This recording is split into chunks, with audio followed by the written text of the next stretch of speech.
أعوذ بالله من الشيطان الرجيم بسم الله الرحمن الرحيم رب اشرح لي صدري ويسر لي أمري واحلل عقدة من لساني يفقهوا قولي। আপুরা আমরা সূরা বাকারার এই আয়াতগুলো পড়ছি এবং আমার কাছে মনে হয়েছে যে এই পুরা পেজটা বা তার উপরের একটা দুটা আয়াতে মানে থিমটা আমি এখন ইমাজিন করতে পারি। It's kind of a conversational style যে ওরা ধরেন সবার প্রথমে আল্লাহ সুবহানাহু ওয়া তাআলা ওদেরকে সবচেয়ে বড় ওদের ইভেন্টটা মানে আজ পর্যন্ত মুসা আলাইহিস সালামের হিস্ট্রির সবচেয়ে ল্যান্ডমার্ক ইভেন্ট হচ্ছে এই সাগর ফাঁক হয়ে যায় এবং ইনশাআল্লাহ সামনে আশুরা আসতেছে। আশুরাতেও এটাই ওরাও ওরা সেলিব্রেট করতো। তারপর থেকে রাসূল সাল্লাল্লাহু আলাইহি ওয়াসাল্লাম দেখলেন যে এটা আসলে আমরা এটার আসলে বেশি হকদার, তাহলে আমরা আসলে রোজা রাখা শুরু করব। সো সেটা কিন্তু আবার ওদের সাথে ডিফারেন্সিয়েট করার জন্য আমরা 9 এবং 10 রোজা রাখি। সো মুহররম মানে আমি যখন রেকর্ড করছি তখন মুহররম আসতেছে। তো মানে জানি না যখন পাবলিশ হবে তখন এটা কোন সময় থাকবে, কিন্তু মানে এটা ওদের সবচেয়ে হলমার্ক ইভেন্ট হিস্ট্রি। সো তখন আল্লাহ সুবহানাহু ওয়া তাআলা সেটার দিচ্ছেন, আল্লাহ সুবহানাহু ওয়া তাআলা সেটার ডিটেলস বলতেছেন যে তারপরে আসলে তোমরা কি করছিলা। এবং এই এবং এইখানে যে মানে 40 রাত্রির ওয়াদা এবং তারপর বছর বানিয়ে নিয়েছো, এইটা হচ্ছে মানে মুসাকে কিতাব এবং এটা এটা এটা এটা এটা পুরার টাইম মানে এই পর্যন্ত পুরা এটার একটা সেম টাইম লাইনের কথা বলা হচ্ছে। আমরা দেখতে চাই, আমরা আল্লাহকে তোমাকে বিশ্বাস করব না যতক্ষণ না আমরা আল্লাহকে প্রকাশ্যে দেখতে পাবো, ঠিক আছে? সো এবং এগেইন আমি আগেও বারবার বলেছি যে বনি ইসরায়েলের আল্লাহ সুবহানাহু ওয়া তাআলাকে দেখতে চাও আর মুসা আলাইহিস সালামের আল্লাহ সুবহানাহু ওয়া তাআলাকে দেখতে যাওয়ার মধ্যে আকাশ পাতাল পার্থক্য ছিল। তো এখন এখানে এরপরে হঠাৎ করে মান্না সালোয়ার কথা কেন আসলো? মান্না সালোয়ার কথা মানে আমি এভাবে চিন্তা করতেছিলাম যে ধরেন মানে থাকে না যে যেটা বললাম যে আমাদেরকে এটা একটা কনভারসেশন হিসেবে কল্পনা করতে হবে। তো তখন ওরা বলতেছে যে ধরেন ওরা বলতে পারে মানে ধরেন এরকম অ্যাপারেন্টলি মনে হতে পারে যে আচ্ছা মানে এই দুটার মাঝে আসলে অনেক গ্যাপ ছিল, যে আমি ডিভাইন সাগর ফাঁক হয়ে যাওয়ার এটা দেখছি, তার অনেক দিন পরে আমি অবাধ্যতাটা করছি। মাঝখানে তো একটা লম্বা সময় পার হয়ে গেছে। আল্লাহ সুবহানাহু ওয়া তাআলা ইজ কাইন্ড অফ বলতে চাচ্ছেন যে বলতে চাচ্ছেন যে না মানে শুধু সাগর ফাঁক হয়ে যাওয়াটাই ইভেন্ট মানে মিরাকুলাস ইভেন্ট ছিল না, they were into it. They were into it মানে হচ্ছে যে যখন মানে মুসা আলাইহিস সালাম ছিলেন না, মানে এই যে ওরা মুসা আলাইহিস সালামকে এত হাইলাইট করতেছিল যে ওই যে আবার আমরা সূরা আরাফে গিয়ে যে সূরা আরাফ এবং সূরা তাহাতে গিয়ে আমরা যে বাছর পূজার এই সমস্ত কিছু ডিটেলসে পড়লাম, সেহেতু আপনার তখন আমরা দেখলাম যে ওদের মধ্যে নিজেকে জাস্টিফাই করার একটা টেন্ডেন্সি ছিল। হ্যাঁ, যে মুসা আলাইহিস সালাম ছিল না, সামিরি আমাদেরকে কনভিন্স করে ফেলছে। সো আল্লাহ সুবহানাহু ওয়া তাআলা ইজ কাইন্ড অফ সেইং যে মানে তোমরা আমার মিরাকল ভোগ করা অবস্থায়, মিরাকলের মধ্যে থাকা অবস্থায় তোমরা বাছর পূজা করছিলা। So it's kind of Allah সুবহানাহু ওয়া তাআলা ইজ রিমাইন্ডিং যে in which state you were guys যখন তোমরা বাছর পূজাটা করছিলা। মানে ধরেন তার মানে কি যে বাছর পূজা মানে যেহেতু মান্না এবং সালোয়া তার আগে হয়েছিল, সেহেতু মানে যখন বাছর পূজা ওরা করতেছে তখনও আকাশে মেঘটা উপরে আসে ওদেরকে ছায়া দিচ্ছে, তখনও ওরা ইন বিটুইন ওরা যে খাবারটা খাচ্ছে ওরা সেটা মান্না এবং সালোয়াই খাচ্ছে, ঠিক আছে?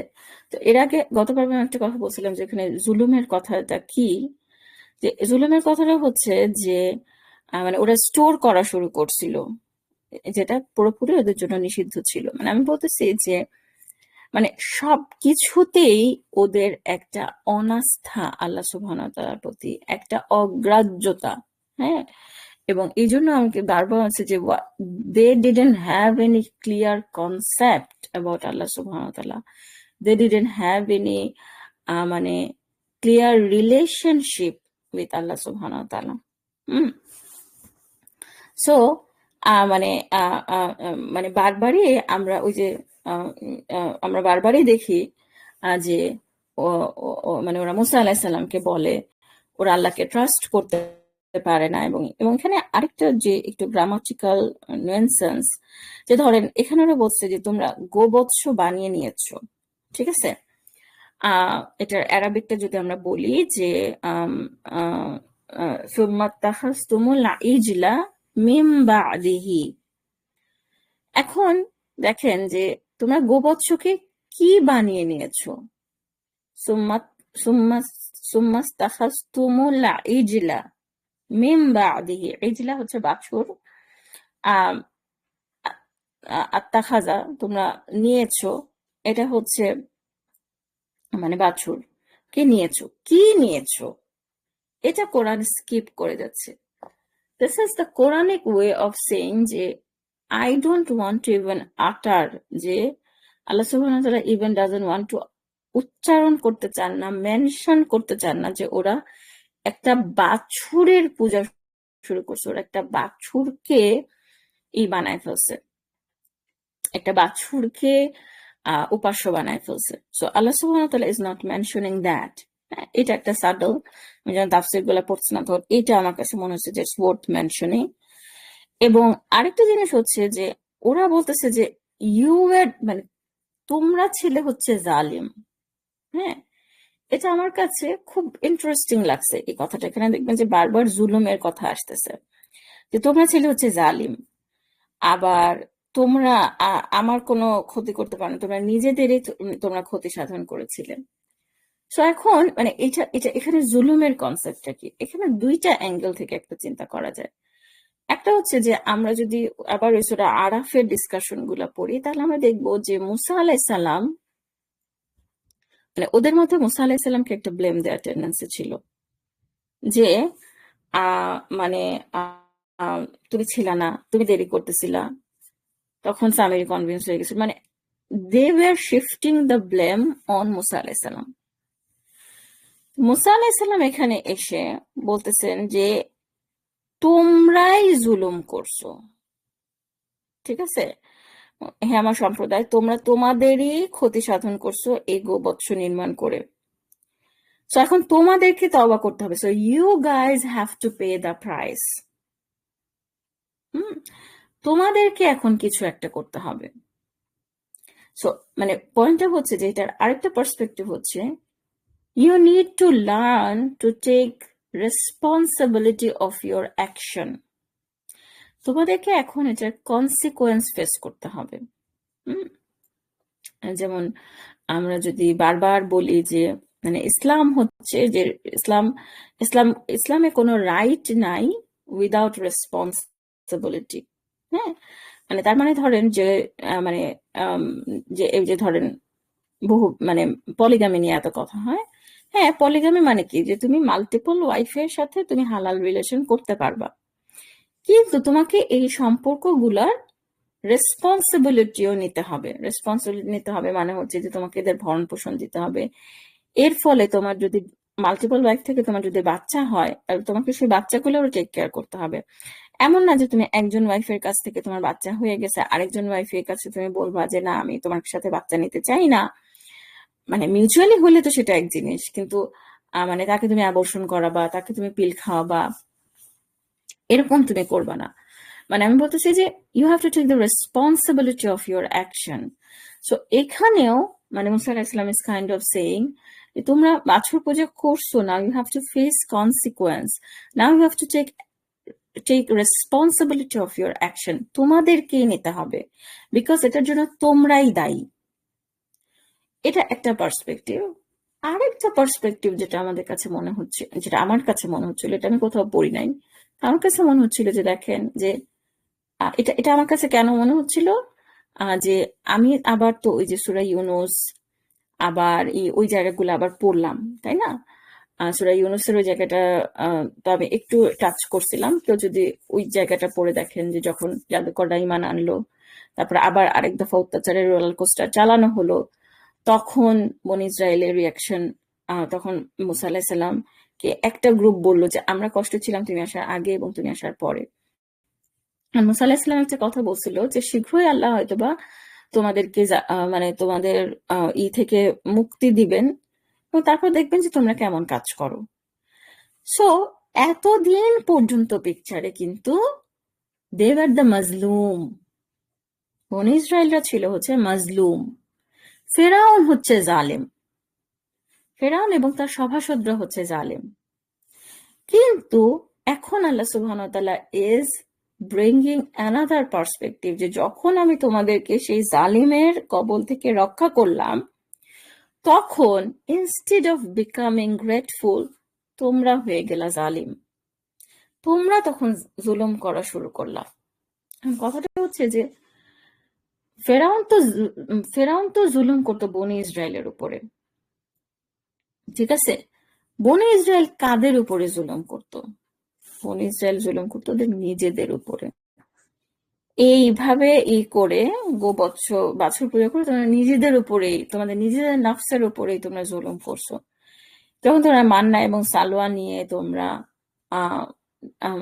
ঝামেলা করতেছিলা, তোমরা এটা স্টোর করতেছিলা, তখন তোমরা আসলে তোমাদের নফসের উপরেই জুলুম করতেছিলা। So this is the true perspective আমার এই 57 নাম্বার আয়াত পর্যন্ত মনে হয়েছে। এরপরে যেটা ধরেন যে মানে তখন আমরা যদি আবার একটা কনভারসেশনাল স্টাইল হিসেবে চিন্তা করি, তাহলে তখন হচ্ছে যে আচ্ছা ঠিক আছে, লিভ ইট, ওই জেনারেশন, হ্যাঁ ঠিক আছে, ওই জেনারেশন একটু উল্টাপাল্টা ছিল, কিন্তু আমাদের মানে তুমি শুধু মানে বারবার খালি ওই মুসা আলাইহিস সালামের ওই তাদের কথাই বলতেছো কেন? হ্যাঁ, ওই সময়ে ওদের পরের জেনারেশনের কথাও বলো, যারা হচ্ছে এত রাইটিয়াস ছিল যে তারা মানে জেরুজালেমে তো তারা এন্টার করতে পারছিল তো। হ্যাঁ, মানে খালি ওই ওই সময়ের মানে why you are only talking about the negatives, আমাদেরই তো একটা জেনারেশন আবার জেরুজালেমে এন্টার করতে পারছিল। তো আমরা যদি সেই সময় টাইম লাইন হিসেবে চিন্তা করি, মানে আবার একটা কনভারসেশনাল স্টাইল হিসেবে চিন্তা করি, তাহলে যে আচ্ছা আরেকটা তো জেনারেশন ছিল যারা ঢুকতে পারছিল, আল্লাহ সুবহানাহু ওয়া তাআলা বলছেন হ্যাঁ ঢুকতে পারছিল, কিন্তু ওরাও ঢোকার সময় কথা চেঞ্জ করে দিছিল। সো আমি এর আগে একটা কথা বলছিলাম না যে কোরআনের স্টাইলটা হচ্ছে একটু মানে ক্যামেরা হিসেবে চিন্তা করলে যে ফাস্ট ফরওয়ার্ড, যে আচ্ছা ঠিক আছে, মানে আহ হ্যাঁ শুধু এটা এটা একটা one generation or one cohort phenomena ছিল। এরপর থেকে বনী ইসরায়েল শুধরাই গেছিল, এরপর থেকে বনী ইসরায়েল ভালো হয়ে গেছিল। সো তাহলে তুমি যদি শুধু এই একটা জেনারেশনের কথাই বলো, যারা বছর পূজা করছিল, যারা মান্না সালোয়া নিয়ে ঝামেলা করছিল, তাহলে সেটা তো ফেয়ার হইলো না, ওকে তো পরের গুলার কথাও বলতে হবে। তখন ওরা হয়তো টপিক চেঞ্জ করে অন্য আরেকটা জেনারেশনের কথা বলা শুরু করলো। তখন ক্যামেরার হিসেবে চিন্তা করলে ওকে, ক্যামেরাটা আবার দেখাচ্ছে যে ওরা তখন ঢুকতেছে, মানে suppose then they are talking about the righteous generation, যারা মরুভূমিতে বেড়ে উঠছিল, তাহলে তারা কেমন ছিল? হ্যাঁ, yes they were, yes of course they were good people, তারা ফাইট করতে রাজি হয়েছে, তারা ফাইট করছে, সে কারণেই তো আল্লাহ সুবহানাহু ওয়া তাআলা জ্ঞান করছে। কিন্তু যখন ঢোকার আসলো, আবার হয়তো আমরা ভিজুয়ালাইজেশন করি যে ওইভাবে ক্যামেরা ওই যে ওরা ঢুকে, তখন ওরা ওই জেনারেশনটাকেও দেখানো হচ্ছে যে ওরা তখন কথা চেঞ্জ করছিল এবং দে গট পানিশমেন্ট কি? এই যে রিজজাম মিনাস সামাই, এটার তাফসীরটা আমি দেখলাম যে তখন ওদের কোনো একটা প্লেগ টাইপের, মানে কোনো একটা মানে মহামারী টাইপের কিছু একটা হয়েছিল, যে আপনার হয় এটা ক্যামেল রিলেটেড কোনো একটা অসুখ ছিল, যে ওদের ইগুলা আর মুভ করতে পারতেছিল না, ওদের আম, আম, মানে বাহনগুলা আর মুভ করতে পারছিল না এরকম, অথবা প্লেগ জাতীয় কোনো একটা অসুখ হয়েছিল। আচ্ছা, তো তারপরে আবার তাহলে এখন আমরা একটু করলাম, আমরা আবার একটু চেঞ্জ করে আরেকটা কোহোর্টের আরেকটা জেনারেশনের কথা বললাম। Okay, now coming back to the point, আবার সে মুসা আলাহিস সাল্লামের কওম। মুসা আলাহিস সাল্লামের কওম কি, যে মানে পানি চাওয়া হইলো, ঠিক আছে, পানি চাওয়া হলো। এবং আমি নওয়ান খানের একটা লেকচারে শুনছিলাম, আমি এটা আমার আবার একটু ঘাটাঘাটি করতে হবে, তাহলে আমি আরো স্পেসিফিক্যালি বলতে পারবো। সেটা হচ্ছে যে মানে সম্ভবত এই পানির ঘটনাটা দুইবার ঘটছিল। হুম, দুইবার ঘটছিল। একবার হচ্ছে যে মানে একবার হচ্ছে মুসা আলাইহিস সালাম নিজেই চাইছিলেন, আরেক তারপর মনে হয় ওদের পাপের কারণে পানির ধারা কমে গেছিল, এরকম একটা কিছু, যেটার কথা সূরা আরাফে আছে, এবং ওখানে ডিফারেন্ট অ্যারাবিক শব্দ ব্যবহার করা হয়েছে। তো মানে পানির ধারা কমে গেছিল, তখন ওরা আবার চাইছিল, এবং এগেইন মানে ওরা মুসা আলাইহিস সালামকে গিয়ে বলছিল যে তোমার রবকে বলো আমাদেরকে পানির ব্যবস্থা করতে, ঠিক আছে। তো মানে মানে এই পানিটা ফ্লোটা অনেক কমে গেছিল, তখন আবার একটু পানি আসা শুরু হয়েছিল, এরকম কিছু একটা। তো তাহলে তখন আবার কামিং ব্যাক টু মুসা আলাইহিস সালামস কোহোর্ট। এবং আহ, এই ঘটনাটা আমার কাছে মনে হয় যে কাইন্ড অফ হচ্ছে মানে কাইন্ড অফ প্রিটি শিওর আমি যে এটা হচ্ছে 40 ইয়ার্স এর মধ্যে হয়েছে, যে মানে হয়ে গেল, মানে ওদের ঢোকার কথা ছিল, ওরা 40 ইয়ার্স ওরা ওয়ান্ডারিং অ্যারাউন্ড, তখন ওরা আর আম, ওরা ওদের আর এই এই এই আর ভাল লাগতেছে না, এই ডেজার্টের এই ফুড, মানে এইগুলা ওদের কাছে বোরিং লাগছে, মানে they they are looking for something else, looking for মানে মানে মানে এই খাবার তাদের কাছে বোরিং লাগতেছে, ঠিক আছে। তো তারপরে আমরা বলছিলাম যে নেগেটিভ বলতে বলতে বলতে বলতে নেগেটিভ বলতে বলতে মানে এর আগে যখন আমরা রামাদানের সিরিজে 62 নাম্বার আয়াত নিয়ে কথা বলছি, যে নেগেটিভ বলতে বলতে আল্লাহ সুবহানাহু ওয়া তাআলা মানে আবার একটু রিমাইন্ডার দিলেন যে না, সবাই যে এরকম ছিল তা না, ঠিক আছে। মানে তাদের মধ্যে ভালো মানুষ ছিল, এবং প্রত্যেকটা জেনারেশনের মধ্যেই এরকম কিছু ভালো মানুষ ছিল, যারা সেই সময়ের জন্য যতটুকু মানে যতটুকু করা দরকার ছিল, তারা সেই সময়ের জন্য রিকোয়ারমেন্ট তারা ফুলফিল করছিল। তাদের মানে তাদের নিয়ে চিন্তা করতে হবে না, তাদের কোনো ভয়ভীতি নেই। লা খাউফুন ওয়ালা হুম ইয়াহজানুন। আচ্ছা, তো তারপরে আবার মানে আবার coming back to that generation, যে যাদেরকে হচ্ছে ওই যে কিতাব দেওয়া হয়েছিল তখন, মানে করা, মানে আম, আম, কি বলে, আম, মানে কিতাব তুলে ধরার পরে ওরা বলছিল যে আচ্ছা ঠিক আছে, মানে মানে তোমার মানে এটা সুদৃঢ় ভাবে তোমাদেরকে ধরতে হবে। এর পরও এরা এটা থেকে ফিরে গেছে, ঠিক আছে। মানে আমি বলতেছি যে আবার আমরা যদি ইমাজিন করার চেষ্টা করি যে ওদেরকে আল্লাহ সুবহানাহু ওয়া তাআলা করলেন, ওদেরকে আল্লাহ সুবহানাহু ওয়া তাআলা আম, মানে সবাইকে বজ্রপাত দিয়ে করলেন, বজ্রপাত দিয়ে আম, মেরে মানে ওরা মারা গেল, তারপর আবার পুনরুজ্জীবিত করলেন, তারপর আবার তুর পাহাড়ে 70 জনকে পাঠাইলেন, তারপরে ওরা করলো, বললো যে তুর পাহাড়ে আম, কি বলে, আম, আম, কি ওরা ওদের তোর পাঠানোর পর ওরা তুলে ধরে বললেন যে না, তোমাদেরকে শুনতে হবে। এরপরও ফেরত আসার পরে ওরা মানে ওরা তাওরাত যে আসলে মানতেছিল, মেনে চলতেছিল তা না, ওরা করছে। তো ওভারঅল আল্লাহ সুবহানাহু ওয়া তাআলা বলতেছেন যে আমার অনুগ্রহ এবং মেহেরবানি যদি না থাকতো তাহলে তোমরা আসলে সবাই ধ্বংস হয়ে যেতা। এবং এই যে একটা মানে আল্লাহ সুবহানাহু ওয়া তাআলা এখানে আসলে মানে আমি এখন যদি একটা থিম হিসেবে চিন্তা করি, তাহলে থিমটা হচ্ছে যে আল্লাহ সুবহানাহু ওয়া তাআলা বলতেছে যে প্রত্যেকটা জেনারেশনেই, প্রত্যেকটা কোহোর্টের মধ্যেই মানে তোমরা এই ধরনের কাজকর্ম করে গেছো, তোমরা এই ধরনের কাজকর্ম করে গেছো। হ্যাঁ, এবং যেমন আবার ধরেন এই যে শনিবারের ব্যাপারে সীমা লঙ্ঘন করা, এই সাবাত, হ্যাঁ, ধরেন সাবাত নিয়েও ওরা কিন্তু খুব প্রাউড, মানে ওরা প্রাইড প্রকাশ করতো যে আমরা শনিবারে কিছু করি না। হ্যাঁ, আমরা মানে আমাদেরকে এরকম আল্লাহ সুবহানাহু ওয়া তাআলা একটা দিন দিচ্ছেন যেটা হচ্ছে শুধুমাত্র ইবাদতের জন্য, এগুলো ডিভাইন। তখন আল্লাহ সুবহানাহু ওয়া তাআলা বলতেছেন যে তোমরা কিন্তু শনিবারের ব্যাপারে সীমা লঙ্ঘন করছো।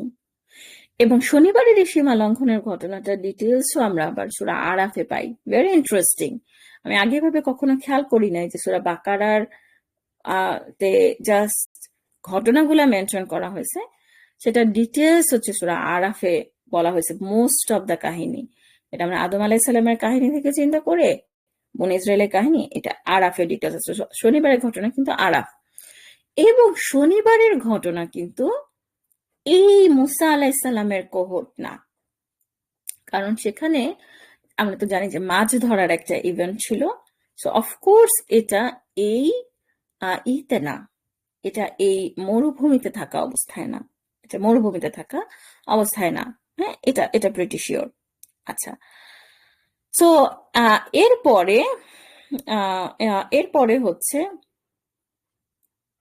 আবার হচ্ছে বাকারা ঘটনাটা। সো আমরা দেখতে পাচ্ছি যে রিকারিং থিম যদি আমরা কনভারসেশনাল স্টাইল ধরি, রিকারিং থিম যদি আমরা ধরি যে প্রত্যেকটা জেনারেশনেই বনী ইসরায়েলের মধ্যে এরকম ঘাপলা ছিল একটা কনভারসেশন, সেই হিসেবে চিন্তা করলে মানে আবার অন্য একটা জেনারেশনের কথা বলা হচ্ছে, অন্য একটা টাইমলাইনের কথা বলা হচ্ছে, তারপরে আবার বনী ইসরায়েলের মুসা আলাইহিস সালামের কওমে ব্যাক করা হচ্ছে। হ্যাঁ, তো তাহলে আবার হচ্ছে এই বাকারার ঘটনাটা এইভাবে বাকারার ঘটনাটা শেষ হওয়ার পরে আবার মানে এই হিস্টোরিক্যাল জিনিসগুলা শেষ হওয়ার পরে এখন হচ্ছে আবার মানে আবার হচ্ছে ঈদেরকে অ্যাড্রেস করা, মদিনার মুসলিমদেরকে অ্যাড্রেস করা যে now how to deal with this কওম who have this history, ঠিক আছে? তো আমার মনে হয় যে বিগার পিকচারটা আমি আবার একটু তুলে ধরতে পারছি মনে হয়। এরপরে আমরা আবার ইনশাল্লাহ আয়াত বাই আয়াত যাব যে আমাদের জন্য কিভাবে এই প্রত্যেকটা ইভেন্টস আমাদের জন্য আবার কিভাবে, আমাদের সময়ের জন্য কিভাবে প্রযোজ্য। জাযাকুমুল্লাহু খায়রান শোনার জন্য। আসসালামু আলাইকুম ওয়া রাহমাতুল্লাহি ওয়া বারাকাতুহু।